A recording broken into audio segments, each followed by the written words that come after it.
Hello সবাইকে। Books and me 99 চ্যানেলে আপনাদের আবার স্বাগত। আজকে একটা রিভিউ ভিডিও।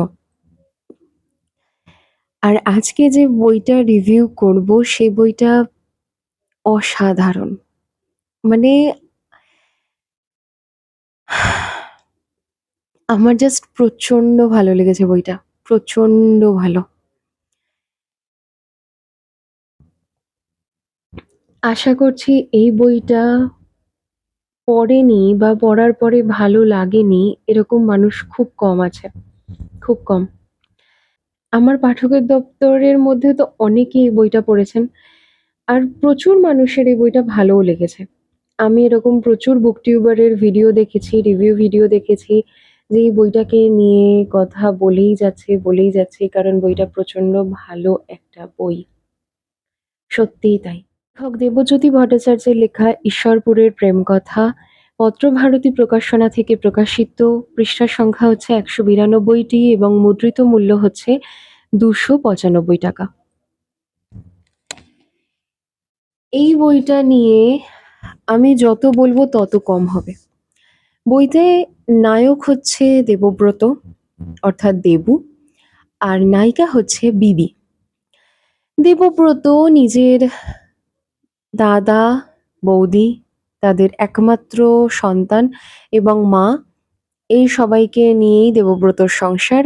দেবব্রত একটি বেকার ছেলে যে মাস্টার্স পাশ করেছে কিন্তু এখনো পর্যন্ত কোথাও চাকরি পায়নি, চাকরির সন্ধানে রয়েছে। ইতিমধ্যে দেবব্রত একটা স্কুলেতে মাস্টারি করার চাকরির খোঁজ পায়, যেটা হচ্ছে কলকাতা থেকে অনেক দূরে মালদা জেলার কাছাকাছি একটি গ্রামে, যার নাম হচ্ছে ঈশ্বরপুর। সেই ঈশ্বরপুরে গিয়ে দেবব্রতকে থাকতে হবে এবং সেখানেই দেবব্রতকে স্কুল মাস্টারি করতে হবে। দেবব্রত প্রথমে ঈশ্বরপুরের জন্য রওনা হয় এবং সে মনে করে যে ৪টে টাকা কামালে সে তার সংসারে তার ফ্যামিলিকে হেল্প করতে পারবে। অন্তত দাদার ঘাড়ে বসে খেতে হবে না। এই সমস্ত কিছু ভেবে সে ঈশ্বরপুরের জন্য রওনা হয়। ঈশ্বরপুরে গিয়ে সে একটি বসতি স্থাপন করে। সাধু বলে একজনের সাথে আলাপ হয় আর সাধু তার বাড়িতেই প্রথমে দেবব্রতকে আশ্রয় দেয়। সাধুর বাড়িতে থাকাকালীনই দেবব্রত ঠিক করে যে সে অন্য একটা বাড়িতে থাকবে। এইভাবে তারপর সে সাধুর সাথে কথা বলে এবং তার বাড়ির ডিমান্ডটা জানায়। আর সাধুরই বাড়ির পেছন দিকে আরেকটা দেবব্রতর একদম পছন্দ মতো আরেকটা বাড়ি ছিল, যে বাড়িটায় দেবব্রত গিয়ে ওঠে। স্কুলে পড়ানো চালু হয়ে যায়। কয়েক মাস বাদে সে তার মাকে নিজের কাছে নিয়ে আসে। আস্তে আস্তে দেখতে দেখতে ঈশ্বরপুরের প্রতি দেবব্রত আকৃষ্ট হয়ে পড়ে। প্রথম প্রথম এই গ্রামেরই মাটিতে দেবব্রতর পা কাদার মধ্যে আটকে যেত। বৃষ্টি এত ভালো লাগতো না। চারিদিকে কাদা প্যাচপ্যাচে, বড্ড গরম। গ্রামের লোকেরা বড্ড বেশি কিউরিওসিটি। কোনো কথা কারোর পেটে চাপা থাকে না। সব কথা সবার মধ্যে ছড়িয়ে যায়। প্লাস লোকের বড্ড বেশি প্রশ্ন।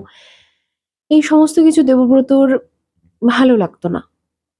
কিন্তু তারপর আস্তে আস্তে সে সেই গ্রামটায় নিজের শান্তি, নিজের স্বাধীনতা, নিজের কাজ, সমস্ত নিজের নিজস্বতা খুঁজে পায়। আর সে সেই গ্রামেতেই থেকে যায়। এরপরে আসছে বিবি, দেবব্রতর প্রেমিকা। এখানে বিবি দেবব্রত থেকে বয়সে ছোট। বিবি বিবি দেবব্রত বলতে অজ্ঞান, দেবুদা বলতে অজ্ঞান। দেবুর কাছে যায় সে ঈশ্বরপুরেতে পুজোর সময়। দেবুর কাছে যায়, সেখানে সে কয়েকটা দিন থাকবে। বিবির কিছুই ঈশ্বরপুরের কিছুই বিবির একদম ভালো লাগে না। একদম না। সে না মেনে নিতে পারে সাধু বা সাধুর স্ত্রীর দেবুকে ছেলের মতন করে লালন পালন করা। সে না মেনে নিতে পারে প্রত্যেক লোকেরা এরকম গায়ে পড়ে প্রশ্ন করে। সবকিছু বড্ড ঘিঞ্জি, বড্ড বড্ড একঘেয়ে। সবকিছু কেমন গাইয়ার ছাপ। সবকিছুতে কেমন কেমন পুরনো সেকেলে একটা ব্যাপার। এর মধ্যে দেবু নিজের পুকুর বানিয়ে ফেলেছে। সেই পুকুরেতে সে মাছ চাষ করে। সবকিছু সে নিজের মতন করে গড়ে তুলেছে ঈশ্বরপুরেতে। নিজের একটা জায়গা গড়ে তুলেছে, যেটা বিবির একদম পছন্দ নয়।